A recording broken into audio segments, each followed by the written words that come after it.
যে ব্যক্তি বিদআত করে ওই ব্যক্তির ফরজ ইবাদত আল্লাহ কবুল করেন না এবং নফল ইবাদত কবুল হয় না, কর কিছুই নাই।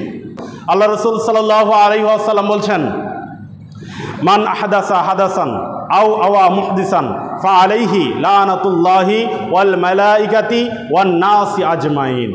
যে ব্যক্তি বিদআত করে এবং যে ব্যক্তি বিদআতকে প্রশ্রয় দেয়, আপনি হুজুরকে প্রশ্রয় দিয়েছেন বিদআত করার জন্য, তার বিদআতকে আপনি সম্মান করেন, তার মিলাদ পড়ানোকে আপনি অনেক মহব্বত করেন, এই যে আপনি প্রশ্রয় দিয়েছেন, আল্লাহ নবী বলছেন ফাআলাইহি লানাতুল্লাহি, ওই ব্যক্তির উপর আল্লাহর লানত, ওয়াল মালাইকাতি ফেরেশতাদের লানত, ওয়ান নাসি আজমাইন, এমনকি পৃথিবীর সমস্ত মানুষের লানত এই বিদআতির উপরে, নাউযুবিল্লাহ মিন যালিক। তো এই হুজুরের তাওবা আল্লাহ কবুল করবেন না। কেন করবেন না?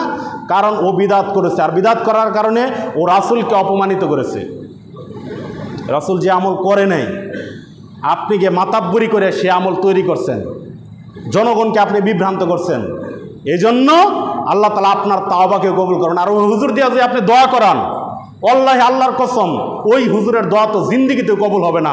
আল্লাহ নবী বলছেন লা ইকবালু সরফুন ওয়ালা আদলুন, ওই ব্যক্তির নফল ইবাদতও কবুল হয় না, ওই ব্যক্তির ফরজ ইবাদত আল্লাহ কবুল করেন না। যে ব্যক্তি বিদআত করে ওই ব্যক্তির ফরজ ইবাদত আল্লাহ কবুল করেন না এবং নফল ইবাদতও কবুল হয় না, কর কিছুই নাই, ওই ব্যক্তির কিছুই নাই। যে ব্যক্তি বিদআত করে তার কোনো আমলই আল্লাহ দরবারে গ্রহণযোগ্য হয় না।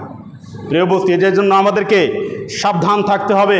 রাসূল সাল্লাল্লাহু আলাইহি ওয়াসাল্লাম বিদআতের ব্যাপারে আমাদেরকে সাবধান করে গেছেন। যে আমল রাসূল করেন নাই, সাহাবীরা করেন নাই এবং তিনি করতে বলেন নাই, অনুমতি দেয় নাই, সেই আমল আপনি যত মহাব্বত নিয়ে করেন না কেন, সেই আমল বাতিল হবে, সেই আমল গ্রহণযোগ্য হবে না।